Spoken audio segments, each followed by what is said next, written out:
March 1979. The lights inside Salt Lake City's arena burned brighter than usual. The air carried that electric stillness that comes before history. On one side stood a smiling young guard from Michigan State Spartans, full of charisma, movement, and joy. On the other stood a quiet, sharp-eyed forward from Indiana State Sycamores, carrying the calm intensity of rural Indiana. One played with rhythm, the other with precision. One felt like Hollywood before Hollywood. The other felt like the cold truth of a winter gym. That night, the rivalry began, and basketball would never be the same again. Where it all started, before the NBA Finals, before the Lakers and Celtics, before championship rings and MVP trophies, there was college basketball. The 1979 NCAA championship game became the first great collision between Magic Johnson and Larry Bird. Magic's Michigan State defeated Bird's Indiana State 75-64 in what became one of the most watched college basketball games in American history. But the score was only part of the story. The game introduced a contrast the world instantly understood. Magic was vibrant, expressive, almost musical in the way he played. Bird was cold efficiency, every movement measured, every shot carrying quiet certainty. They were opposites, and opposites create gravity. Two worlds, one league. When both entered the NBA in 1979, they did more than join teams. They inherited basketball's most legendary rivalry. Magic went to the Los Angeles Lakers. Bird went to the Boston Celtics. Hollywood versus blue-collar Boston.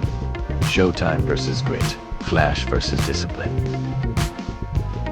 This rivalry was larger than sport. It became cultural.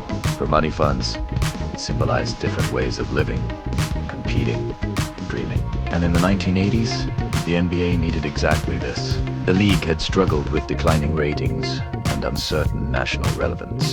Then came Magic and Bird. Together, they helped save professional basketball. The finals that defined an era.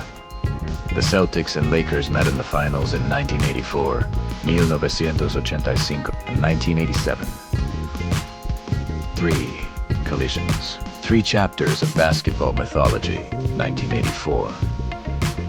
Bird's revenge. The Celtics won the 1984 finals in 7 brutal games.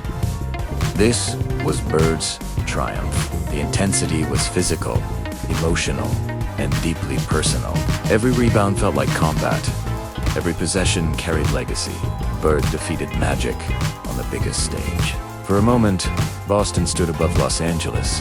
1985, Magic responds. Then came redemption. In 1985, the Lakers defeated the Celtics in the finals. Magic answered, and this victory carried historical weight. It was the first time the Lakers defeated Boston in an NBA Finals series. A psychological wall had finally broken.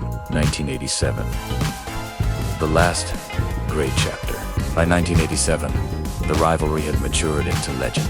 Magic's famous junior skyhook in Game 4 became one of the defining shots of the era.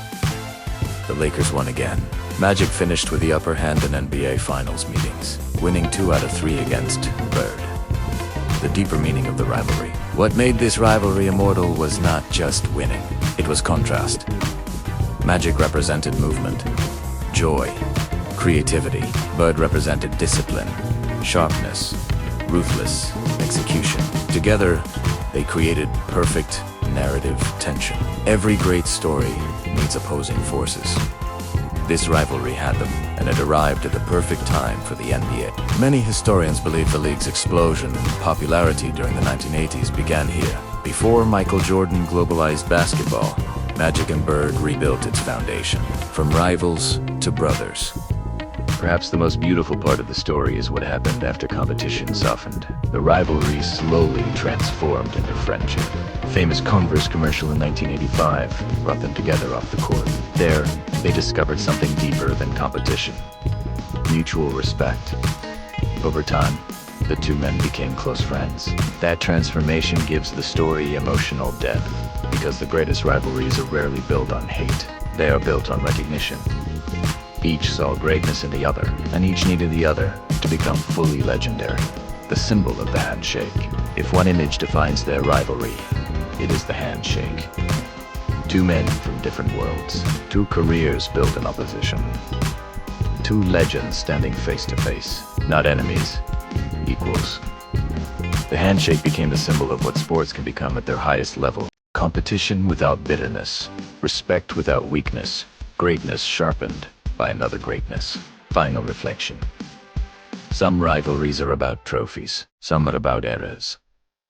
This one was about resurrection. Magic Johnson and Larry Bird did more than compete. They gave the NBA its heartbeat. They turned basketball into story, into mythology, into television drama, into culture. One could not be fully understood without the other, because sometimes greatness does not rise alone. Sometimes it needs a mirror, a rival, a force on the other side of the court. And in the history of basketball, no mirror ever reflected greatness more clearly than Magic and Bird.